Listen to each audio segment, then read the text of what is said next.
Entonces, comencemos. Así que esta sección sería sistemas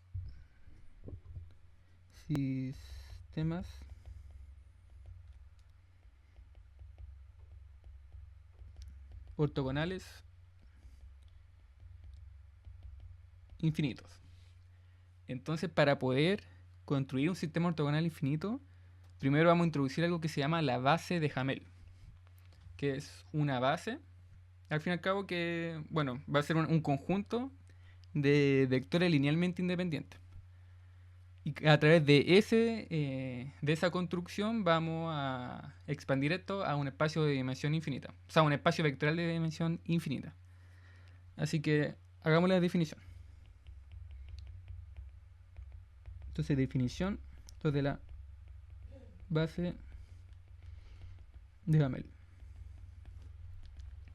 Entonces, primero vamos a trabajar obviamente bajo un espacio vectorial de cuerpo en F y diremos que H es una base de Hamel en mi espacio vectorial si ETH es un conjunto compuesto de vectores linealmente independientes.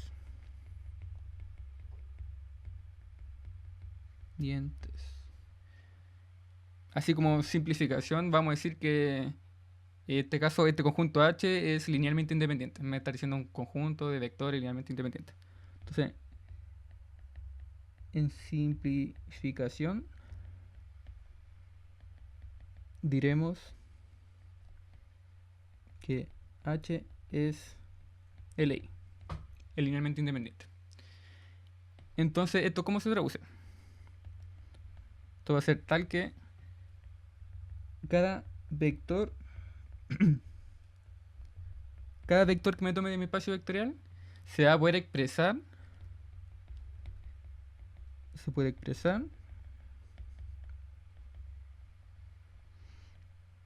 como una combinación lineal de vectores TH. Entonces, en otras palabras, mi H, por ejemplo, si me tomo un U en B, significa que inmediatamente ese U lo voy a poder expresar como una combinación lineal de vectores de H. Esto va desde 1, por ejemplo, hasta M. Donde, bueno, obviamente estos coeficientes van a estar dentro del cuerpo. Y estos elementos H de I van a ser elementos de mi conjunto H.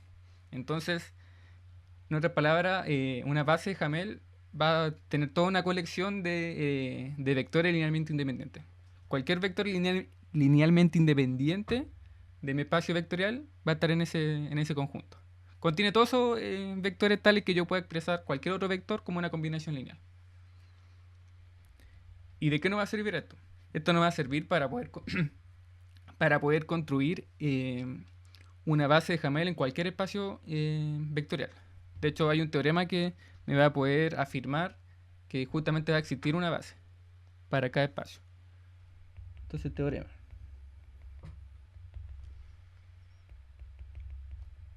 Sea B un F espacio vectorial. Entonces vamos a tomarnos cualquier subconjunto de B linealmente independiente. Entonces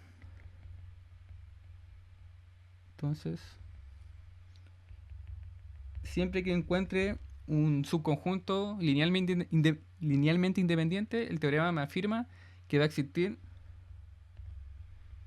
una base de Hamel H, obviamente del espacio B, tal que ese subconjunto linealmente independiente va a ser un subconjunto de la base de Hamel.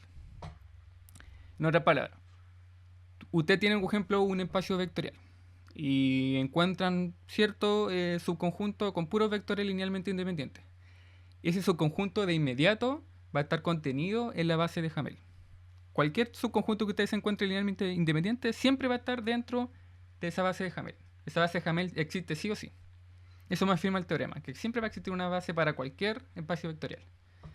Ahora, la demostración de esto es un poco, se escapa un poco del curso, porque ve algunos conceptos que quizás son más de análisis funcional, pero así le voy a hacer como un pequeño bosquejo de qué se trata. Entonces, bosquejo de la demostración. Entonces, para poder demostrar esto, la idea es, como ejemplo, tomar un cierto conjunto linealmente independiente. Por ejemplo, me tomo... Bueno, primero partamos, por ejemplo, ya tengo un espacio B. Y de ese espacio B, digo, bueno, voy a tomar un conjunto S1 que va a tener solamente, pongámosle un X1, donde obviamente X1 va a ser un elemento de B. Ahora voy a construirme otro subconjunto, que va a tener el X1 y el X2. Que sea, bueno, esto va a ser LI y esto va a ser LI. Entonces, ahora veo como ejemplo, veo si cualquier vector de B, no sé, pues tomo un U, y veo si se puede expresar como la combinación lineal, en este caso, por ejemplo, de X1 y X2. Y si no puedo, si estos dos vectores no me garantizan que yo puedo expresarlo de esta forma del U, entonces voy a agregar otro elemento linealmente independiente. Entonces ahora vuelvo a construir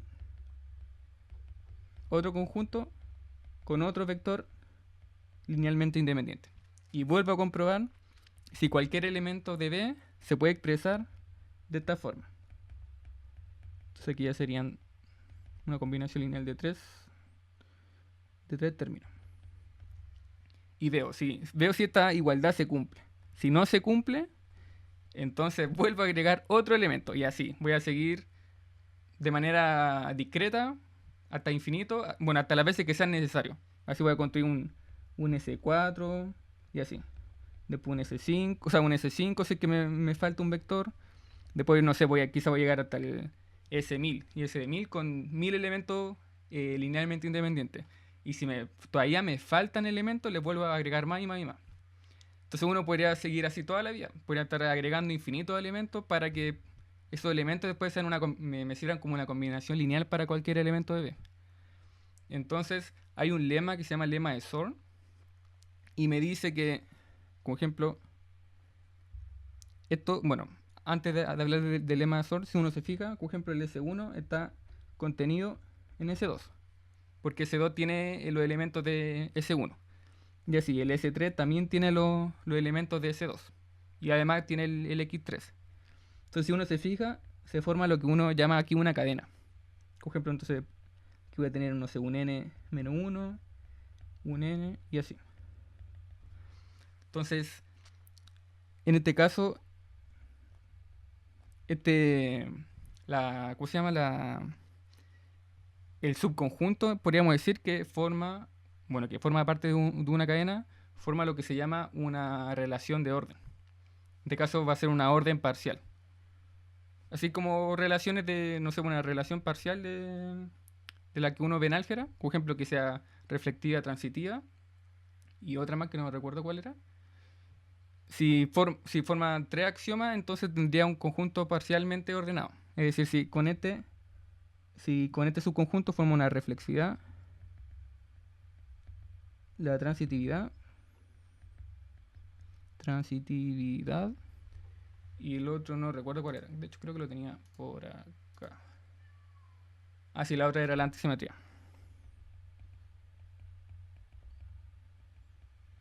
Entonces, si con estos subconjuntos formo una relación de orden, que al fin y al cabo está ordenado. O sea, parto con el S1, después con el S2, el S3, y así cada uno va a ir conteniendo al otro. Si puedo lograr eso, entonces el lema de Zorn me asegura de que va a existir un conjunto maximal, es decir, va a existir un máximo conjunto, tal que va a contener a todos estos elementos. O sea, va a contener a todos estos subconjuntos. Entonces, el lema de Zorn, de hecho, vamos a escribirlo así. El lema de Zorn, como que en otras palabras, me está diciendo que yo siempre, pero siempre, siempre, siempre, de hecho, mejor voy a anunciarlo. Me dice que si en un conjunto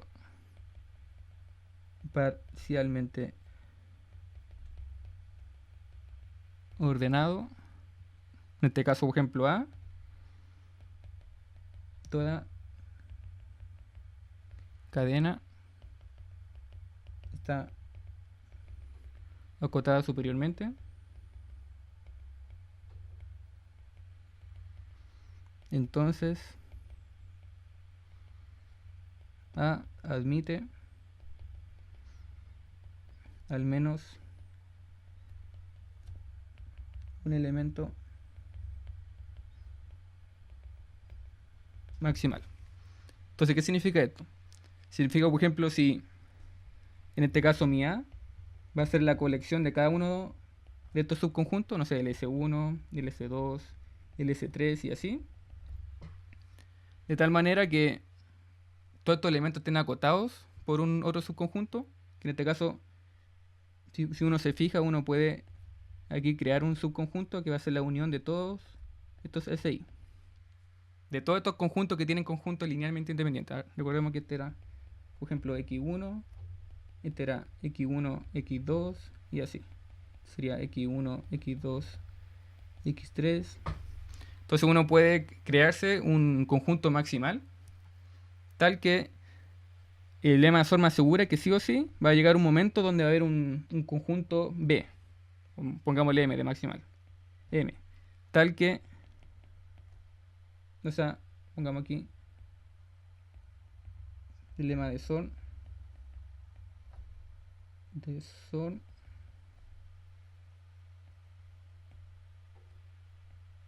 Nos asegura la existencia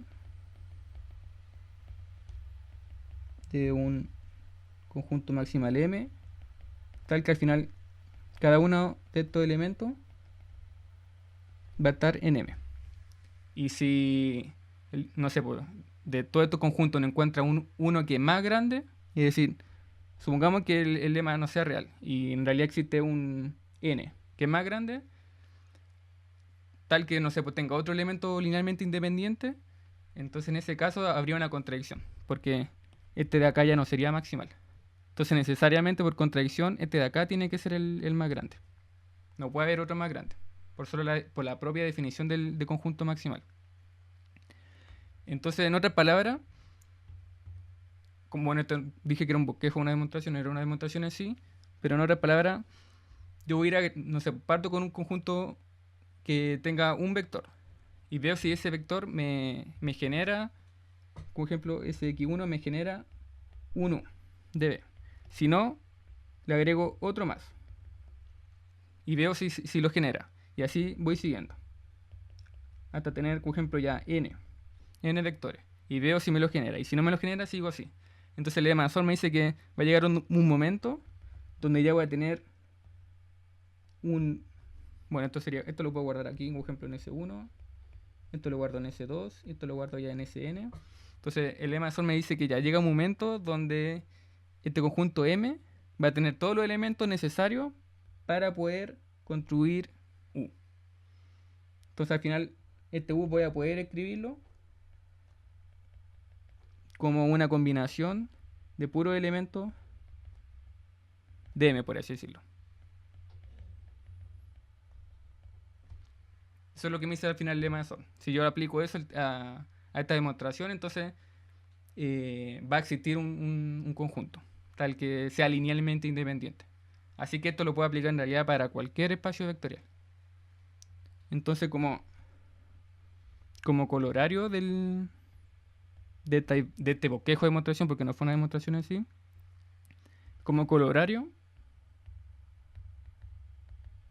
uno puede asegurar siempre de que cualquier B como espacio vectorial tiene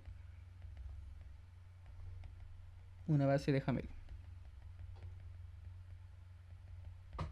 En este caso, por ejemplo, si tengo un espacio de dimensión infinita, voy a requerir quizás infinitos elementos. Esta base se convierte en una base numerable, contable. Es decir, tengo una cantidad discreta de vectores. Por ejemplo, un vector x1, un vector x2 y así. Una cantidad contable. Y de hecho, por ejemplo, si después encuentro otra base de Hamel en el mismo espacio vectorial, la cardinalidad de de esas dos bases que tengo debería ser la misma. De hecho, eso se puede enunciar en una proposición. Por ejemplo, si H1 y H2 son dos bases de Hamel en B, entonces uno puede asegurar que la cardinalidad de una base va a ser igual a la cardinalidad de la otra. Entonces, al fin y al cabo, este teorema y estos colorarios de esta proposición, aparte de asegurarme que cualquier conjunto, cualquier espacio vectorial va a tener una base, de hecho, solo en sí me asegura la base. De hecho, el problema quizás de esta proposición es que no me dice cómo construir la base. Simplemente me dice que existe. O sea, por ejemplo, el día de mañana tienen un espacio vectorial con dimensión infinita. Utilizan, pero por ese teorema yo sé que va a existir una base. Pero yo sé que existe. No significa que yo sepa cómo construirla. Que sepa cómo va a ser esa base. En nuestro caso, nosotros no nos vamos a preocupar mucho de la construcción de la base, porque ya la vamos a tener, que en este caso va a ser la base de Fourier. Así que no nos vamos a preocupar por ese lado. Pero hay espacios vectoriales donde quizá, que el día de mañana quizás se tienen que enfrentar en el que no necesariamente van a poder encontrar la base en sí. Van a saber que existe, pero puede que no la vayan a encontrar. Entonces al final este teorema me asegura una base. Así que de ahora en adelante podemos trabajar, por ejemplo, con un sistema ortogonal con infinitos elementos. Porque de ahora en adelante vamos a trabajar con espacios vectoriales de dimensión infinita. Y obviamente, por ejemplo, si estamos en el espacio de dimensión finita, esa base de Hamel es simplemente la base. La base que te enseña, por ejemplo, en álgebra 2. O la que vimos al principio del curso. Cualquier base finita, al final, es una base de Hamel. Así que eso. Entonces ahora que hemos presentado esta idea de base para un espacio de dimensión infinita, preocupémonos de ver todo lo que hemos hecho antes, pero con infinitos vectores del sistema ortogonal. Igual, por lo tanto, también nos vamos a tener que preocupar de la convergencia de varias sumas que hemos presentado en proposiciones anteriores. Así que una de esas proposiciones, que fue creo la última proposición que vimos antes del ejemplo de ayer, aquí la vamos a anunciar de nuevo, pero para un sistema ortogonal con infinitos elementos. Entonces, proposición. A todo esto, esta desigualdad que vamos a ver se llama la desigualdad de Bessel. Entonces, ¿qué me dice? Me dice que para todo elemento que me tome del espacio vectorial, la serie donde esto parte en un 1 hasta infinito de la proyección de este vector sobre un sistema ortogonal. Pongamos aquí donde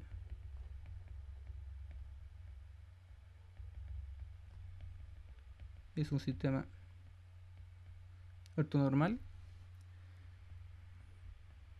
esta suma va a converger. Y además voy a tener la desigualdad.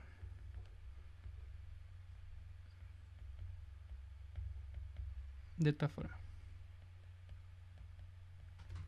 Que de hecho es, si se fijan, es igual, si voy por ejemplo para atrás, es igual a la proposición que vimos creo antes. Esta de acá. Esa ahí. Pero aquí la tenemos simplemente para una suma. Y estamos viendo vectores en un espacio de dimensión finita. Aquí puede ser para cualquier espacio vectorial. Entonces esta proposición me asegura que además que va a converger esta parte acá, es decir, va a ser finita. Además siempre va a ser menor o igual a la norma de U. Ahora la igualdad se va a dar, pero se va a dar siempre y cuando ese sistema ortonormal tenga una condición adicional, que de hecho vamos a ver un poquito más adelante en esta clase. Pero en principio, si solamente un sistema ortonormal, se debe cumplir esta desigualdad. Y si se cumple esa otra condición adicional que vamos a ver, tendríamos una igualdad. Ahora, para demostrar esto, vamos a ver un pequeño recordatorio. Un recordatorio de... Esto es como cálculo 1, creo. Que nos dice que toda sucesión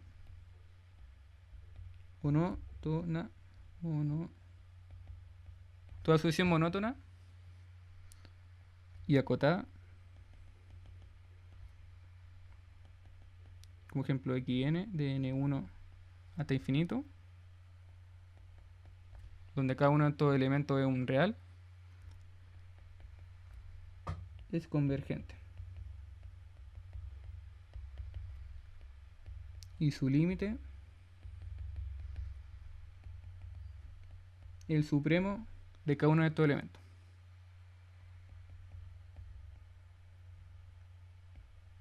Donde n va desde 1 hasta el infinito. Entonces, así como recordatorio, sucesión monótona se refiere a que la sucesión es creciente o decreciente. Por ejemplo, si era creciente, entonces por ejemplo x1 va a ser menor a xn más 1. Y si era decreciente,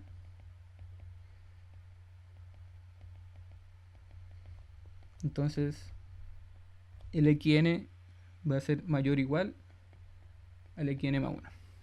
Entonces va a cumplir para todo n mayor o igual a 1.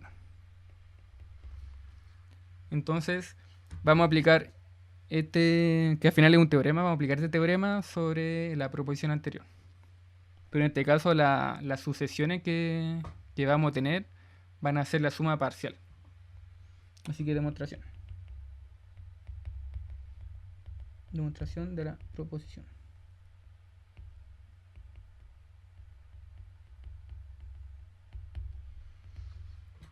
Entonces nos definimos.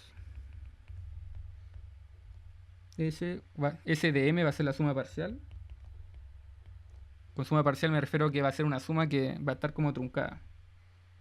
Es decir, por ejemplo, va a ser esta suma, pero en vez de irse hasta infinito, va a ir desde un n hasta un m. A eso me refiero con truncada. Va a ser una suma parcial. Y por el recordatorio,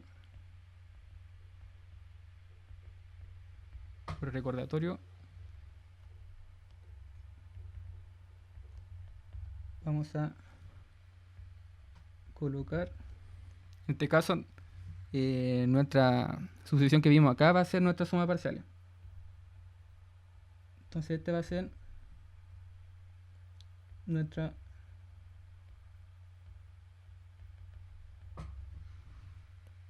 y vamos a colocar como la sucesión monótona, que en este caso va a ser una sucesión monótona creciente,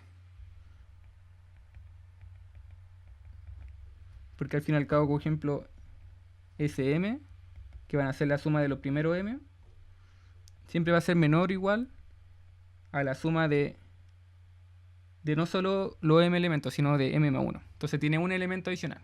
Así que el que sigue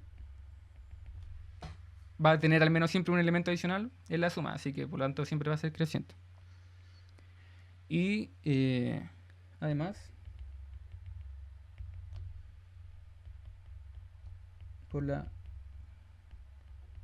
proposición, la que vimos ayer, de hecho vamos a ponerle un nombre acá.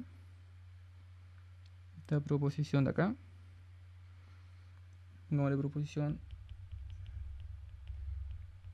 desigualdad. Entonces esta proposición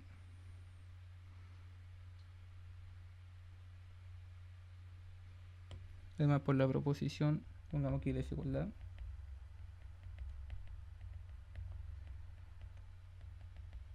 sabemos que esta suma siempre va a estar acotada por la norma de U. Siempre, siempre, siempre, siempre. ¿Qué significa esto?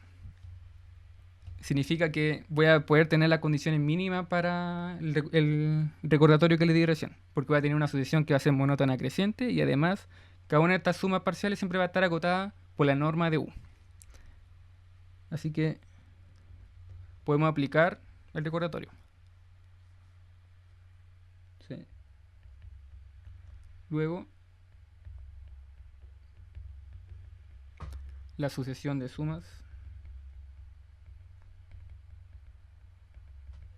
parciales, es decir, esto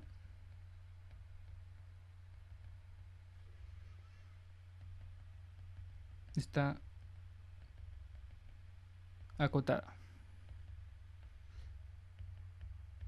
por la norma de U. Y por el recordatorio,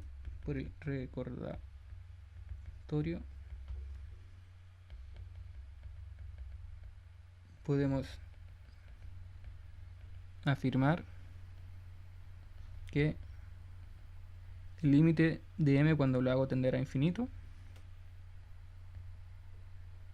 de esta sucesión, o sea, de esta suma parcial, entonces n, tengo que colocarlo más acá, eso no vale espacio. Esta sucesión siempre va a estar acotada por U, por el recordatorio que acabamos de ver. Entonces ahí estaría demostrado. Entonces al fin y al cabo simplemente se trataba de ver si cumplía las condiciones del teorema que se ve en cálculo 1. Es decir, ver que era una sucesión monótona creciente y que además está acotada. Así que como se cumplían las dos, se va a cumplir también que no solo la suma parcial iba a estar acotada, sino que la serie iba a estar acotada. Y esa sería la desigualdad de Bessel. De hecho, esto sería acá.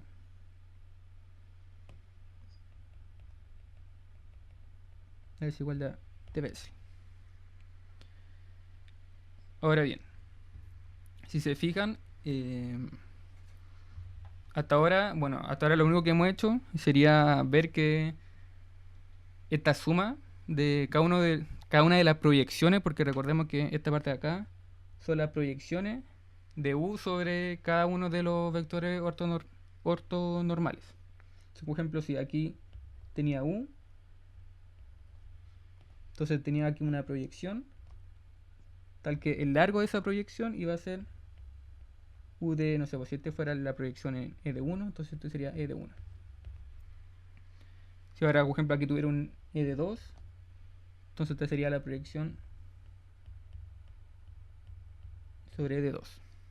Entonces al fin y al cabo me está diciendo que si tengo una cantidad infinita de vectores de mi sistema ortonormal, luego la suma de cada una de las proyecciones va a converger. Y va a estar siempre acotada al menos por U. ¿Y por qué va a estar al menos acotada por U? Porque al fin y al cabo aún no aseguramos que, como ejemplo, si tengo aquí todas las proyecciones, vamos que este sería el span de las proyecciones. a pesar que puede que no se tenga infinitos elementos mi sistema ortonormal, y este mi U puede que aún no me genere toda esa cantidad infinita de elementos, aún no me generen a U. Entonces puede que aquí todavía existan elementos, como ejemplo aquí en este eje van a ser B de menos W. Entonces puede que aún existan elementos acá que me falten para poder expresar U como una combinación lineal. Puede que aún me falten elementos. Entonces por eso que aún no puedo asegurar la igualdad de... Y por lo tanto se tiene una desigualdad de veces. Pero nos vamos, el siguiente teorema nos va a decir que quizás esas proyecciones, no sé, cuando ya se empieza a acercar a infinito a la cantidad de elementos, esas proyecciones, no sé, la proyección del vector 1000, por así decirlo, ese coeficiente que lo acompaña a ese vector, quizás no me va a importar tanto, porque el límite de cada una de esas proyecciones va a tender a cero. Entonces, como van a tender a cero, quizás no me van a importar tanto. Así que quizás puedo truncar un poco, bueno, entre comillas puedo truncar esta base. Quizás dejar, no sé, pues, hasta el vector 1000, por así decirlo. Y ese teorema, que también se llama el lema de Riemann-Lebesgue, me va a asegurar eso. Así que, teorema, que se suele llamar el lema Riemann-Lebesgue. Entonces, ¿qué me dice este teorema? Dice, como ejemplo, si tengo un sistema ortonormal infinito, un sistema ortonormal infinito en un espacio vectorial B, entonces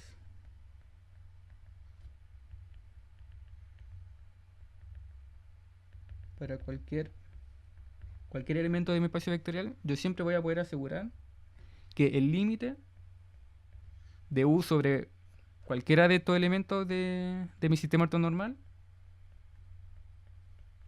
se va a ir a 0. Eso me asegura este teorema. Entonces veamos la demostración.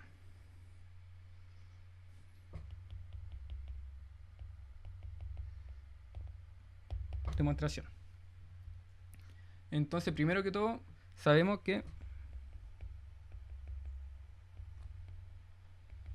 sin ningún problema que esta serie de acá converge, por lo que vimos recién en la desigualdad de Bessel. ¿Cierto? Entonces, esta cosa de acá va a ser finita. Luego puedo modificar un poco la suma parcial. Es decir, aquí voy a tener m hacia infinito de la suma parcial. M, n, todo esto de acá. Entonces, si se fijan, esta parte de acá la puedo expresar como la suma hasta el término m menos 1 y aparte el último término m. Es decir, esto lo puedo expresar como una suma hasta m menos 1 de esta proyección de acá más el último término, el m.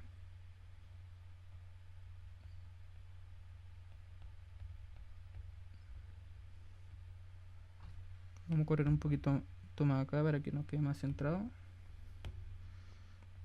Sería algo así. Y ahora puedo aplicar el límite. Entonces, como yo sé que esta serie converge, pongámosle que esto converge a un L. Así que yo puedo asegurar que toda esta suma de acá va a converger a L.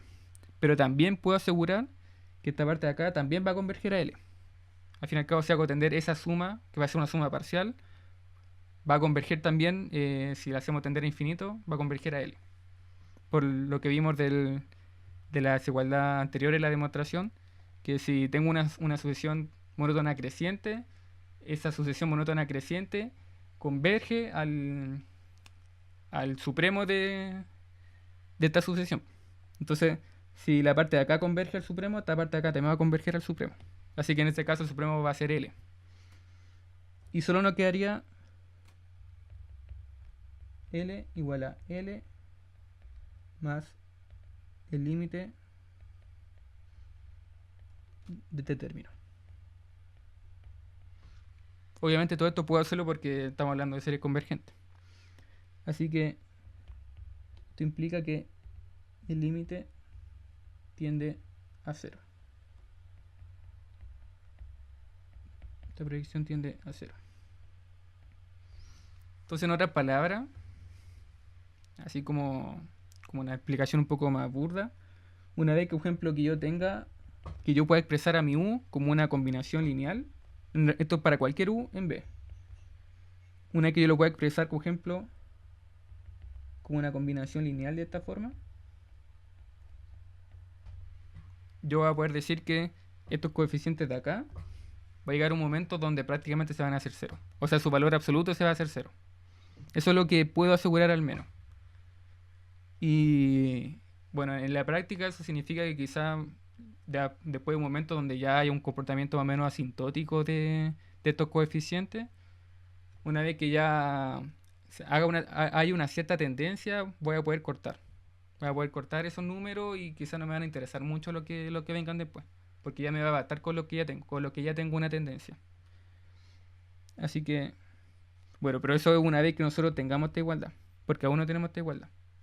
De hecho, para poder asegurar que yo puedo escribir mi vector U como la combinación de elementos de mi sistema ortonormal, acá y acá, que al final yo quiero tener sistemas ortonormales acá y quiero tener sistemas ortonormales acá.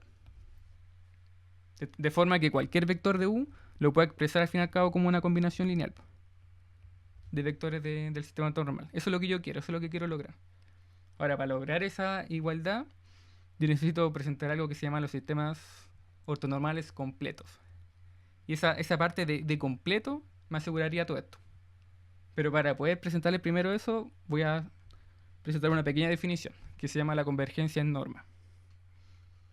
Así que, definición. Esta es la convergencia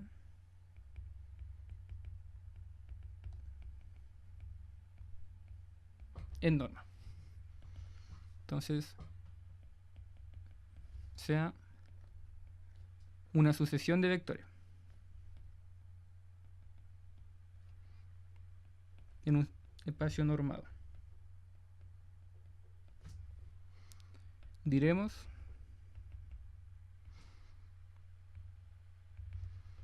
que la sucesión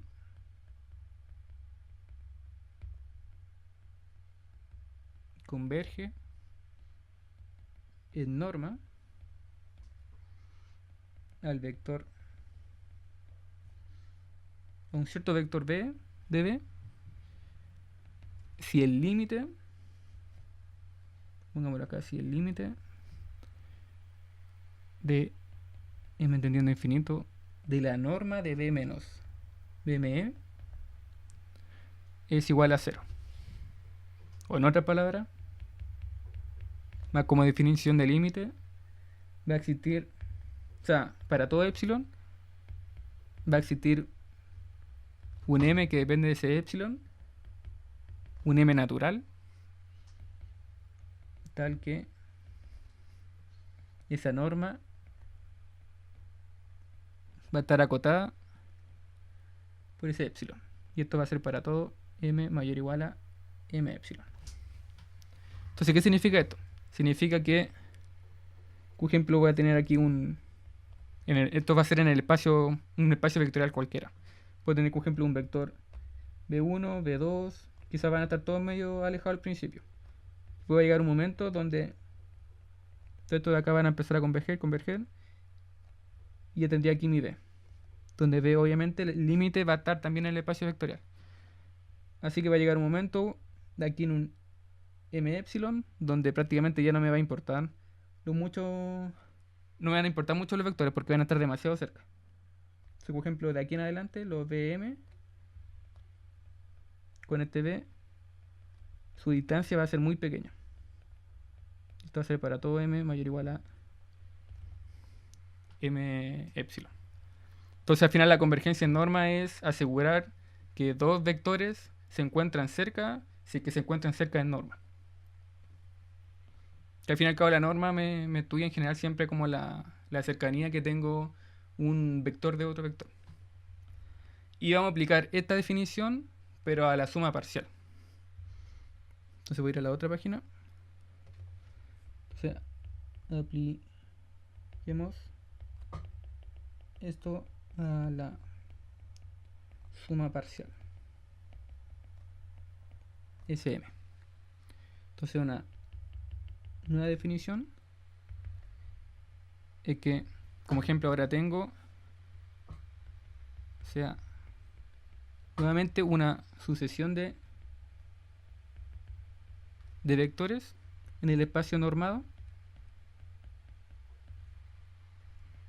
Bueno, y aparte de estos vectores tengo distintos escalares de mi cuerpo F. Entonces diremos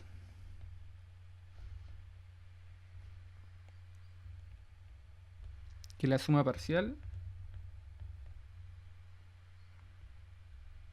de estos elementos, de hecho aquí vamos a ponerle m, o sea n igual a 1 hasta m, converge en norma a un vector b de d, si, y aquí tenemos lo que expliqué recién, si se cumple que el límite de m hacia infinito de la suma parcial menos el vector tiende a 0.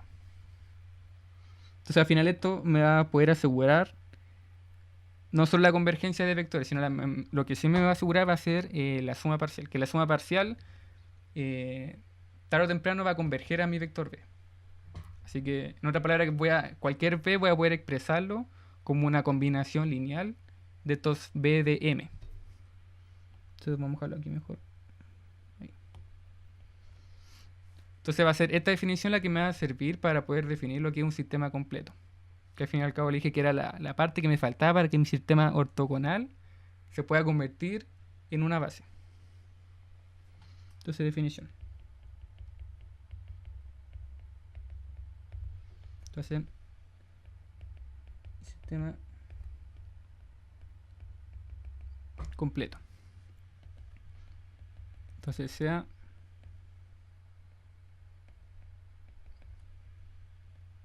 un sistema ortonormal dentro de un espacio con producto interno. Un sistema ortonormal se dice completo si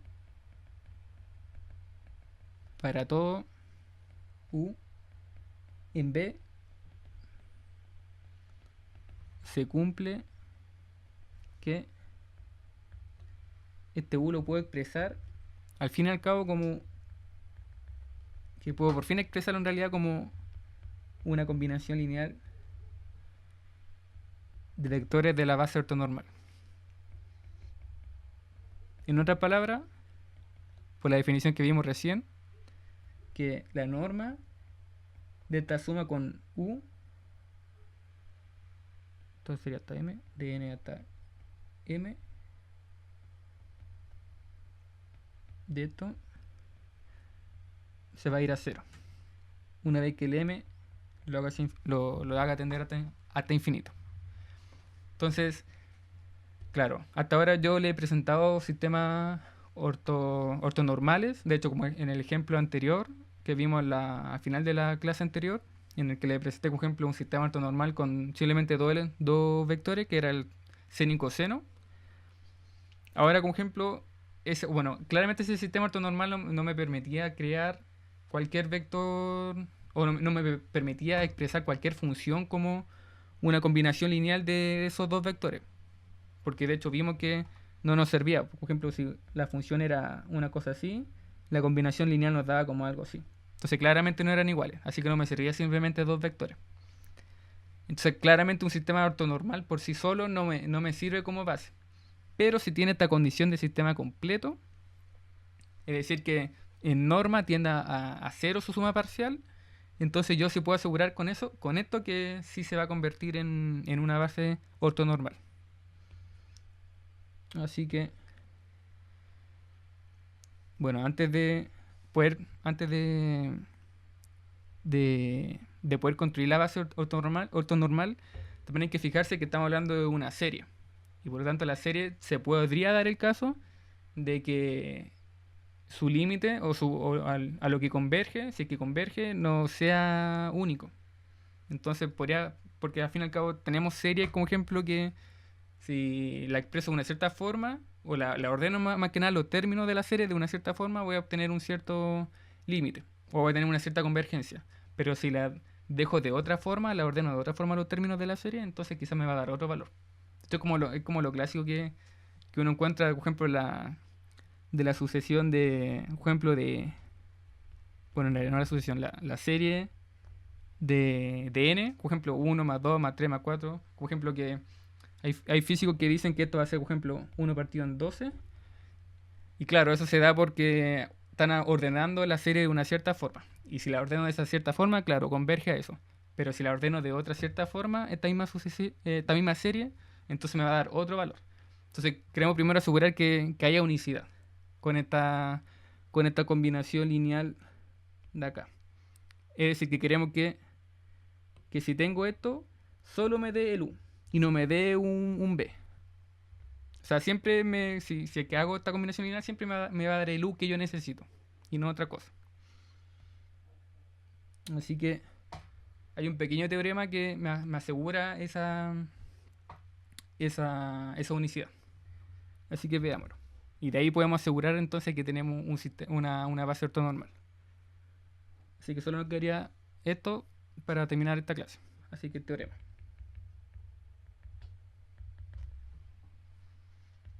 Sea U un vector de B y sea un sistema ortonormal completo. Bueno, aquí obviamente se me olvidó poner, este B va a ser un producto, o sea, va a ser un espacio vectorial con producto interno. Entonces el teorema me dice que este sistema ortonormal va a ser completo si solamente si yo proyecto este vector en cualquiera de mis vectores de la base ortonormal y me da que es cero, es decir, que me da que es ortogonal, entonces necesariamente ese vector tiene que ser cero. Y esto va a ser para todo n mayor o igual a 1. Entonces, en otras palabras, lo que me está diciendo este teorema es que, como ejemplo, si tengo, bueno, el dibujito que he hecho todo el rato, como ejemplo, si tengo aquí B menos W, tengo W, donde W es el span de este sistema ortonormal. Por ejemplo, yo le decía todo el rato que, claro, el U podría estar acá. Entonces la proyección sería este de acá. Pero yo quiero que esa proyección sea justamente U. Yo quiero que se dé eso, para poder siempre decir que mi U lo puedo expresar como esa combinación lineal.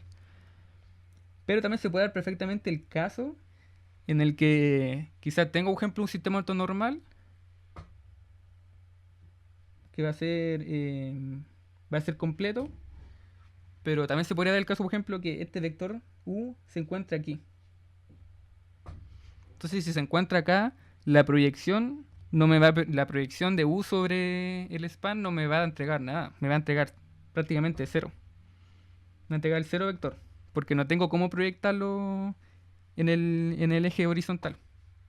Entonces, para que no pasen cosas como esta, este teorema me asegura que si se da que hay al menos un vector en el espacio vectorial que no lo puedo expresar como esa combinación lineal.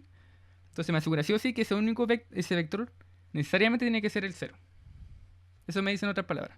Si hay un vector que no puedo proyectar, entonces ese vector tiene que ser el cero. Eso me dice. Entonces me dice que cosas como esta no van a ocurrir.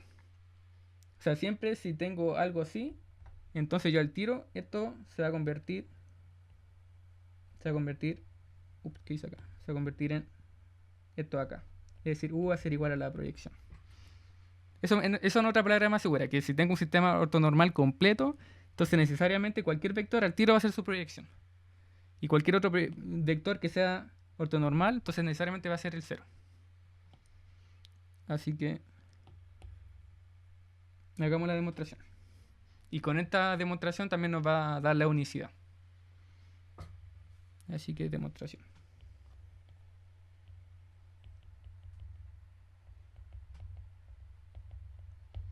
Bueno, como es un sí solo sí, hay que demostrar los dos lados.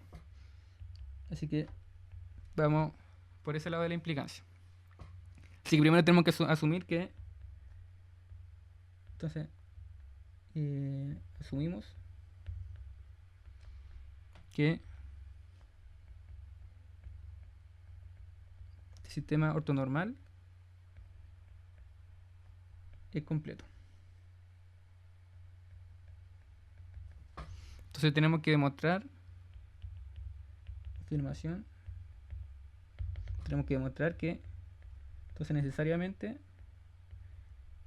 cualquier vector que me tome que sea ortogonal, sí o sí va a ser el cero.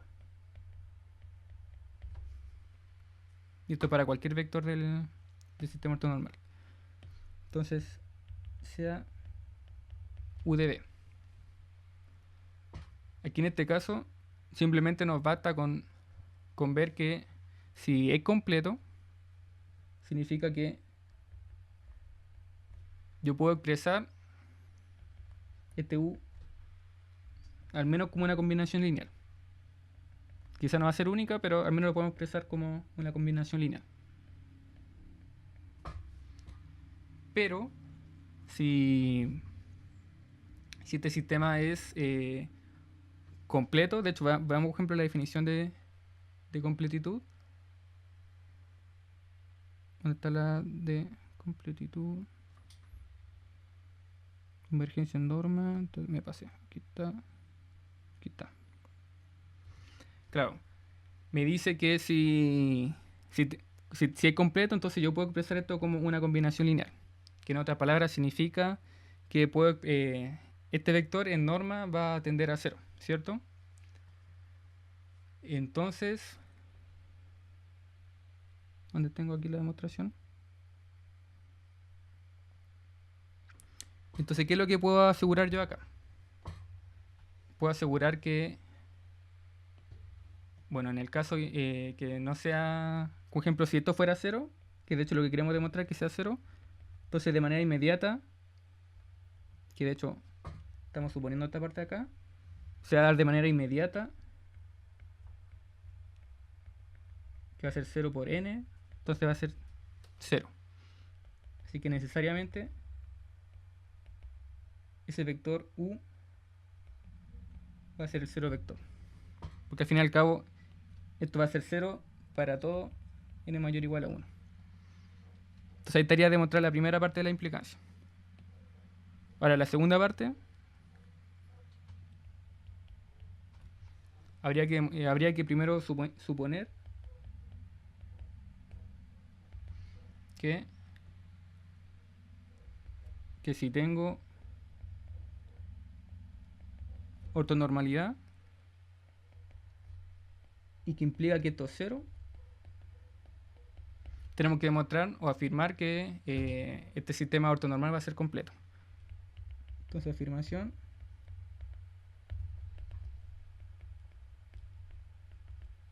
este sistema es completo.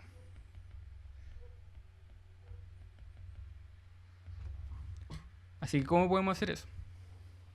En otras palabras, tenemos que demostrar que, ahora en esta parte de la implicancia, demostrar que el U lo puedo expresar como una combinación lineal. De esta forma. Eso en otras palabras es lo que hay que demostrar. Así que supongamos que existe un u tal que no lo puedo expresar de esa forma. Vamos a ir por contradicción. Entonces, hay al menos un u de mi espacio vectorial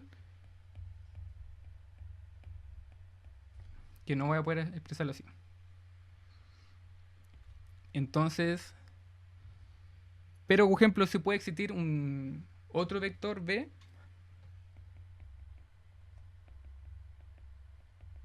pero puede existir otro vector b tal que sí puede expresarlo de esa forma. Es decir, ni siquiera es único. Entonces, si uno hace este producto interno, esto va a ser para todo n mayor o igual a 1, vamos a llegar que necesariamente esos dos vectores son iguales. Y ahí llegaríamos a una contradicción, porque estamos asumiendo que el 1 lo puedo expresar como esa combinación lineal.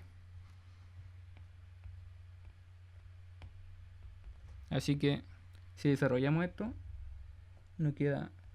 Bueno, b sabemos que lo podemos expresar como la combinación lineal. Pero 1. A pesar que u... o sea, u... Dijimos que no lo podía expresar como esa serie. Y aquí tengo e de n. Esto es para todo n mayor o igual a 1. Entonces, ¿qué es lo que ocurre acá? Que nosotros, bueno, por linealidad del producto interno, uno puede sacar la serie. Entonces me queda aquí la serie. Podemos hacer esto porque la serie al fin y al cabo es convergente, entonces no tengo problema en ese sentido. O sea, con convergente me refiero a que es finito. Nos da un valor finito, entonces no tengo problema en estar sacando el producto interno de... O sea, la serie del producto interno. Y me queda acá esto, que sería esta parte de acá. Y nos queda e de n. Bueno, le iré a ocupar aquí otra letra. Pongámosle aquí e de m.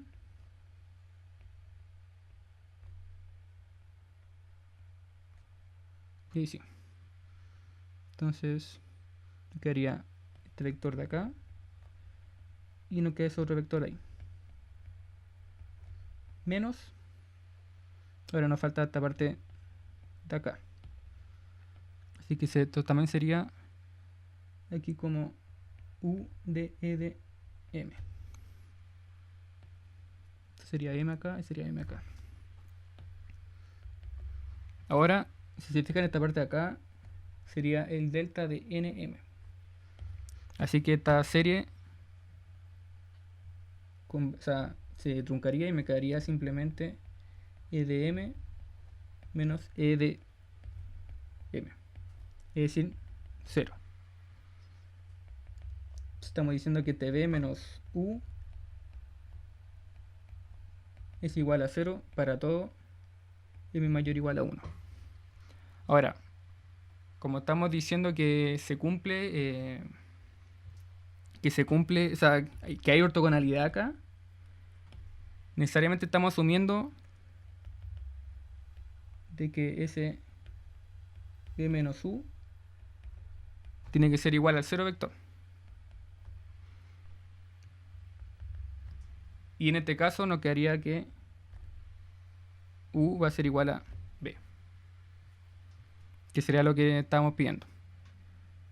Aquí como paréntesis, esta parte de acá, podemos afirmar que ocurre esta cosa acá, ocurre por la suposición que estamos viendo, que estamos asumiendo acá. ¿Dónde está la suposición acá? Estamos diciendo que si era ortonormales, o sea, si había un vector ortonormal ortogonal a mi vector e de n, entonces necesariamente ese vector iba a ser el 0. Entonces eso fue lo que apliqué acá. Y ahí me quedaría que u necesariamente tiene que ser igual a b. Así que u lo puedo dejar como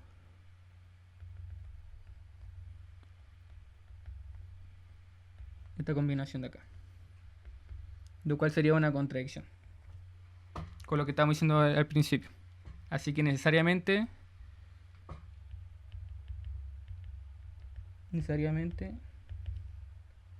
U es único. Porque ese U y ese B están diciendo que son iguales. Entonces este teorema me asegura unicidad y me asegura de que cualquier vector siempre lo voy a poder expresar como una combinación de estas formas. Cualquier vector de mi espacio vectorial. Y ya que estamos pasando el tiempo, solo voy a anunciar un cierto colorario y la demostración se la dejo como tarea, si es que la quieren hacer. Y este colorario va a ser la identidad de Parseval. Y me dice que si tengo sea un sistema ortonormal completo, entonces necesariamente voy a tener que la norma de U es igual a esta combinación, que al fin y al cabo sería la igualdad de la desigualdad de Bessel.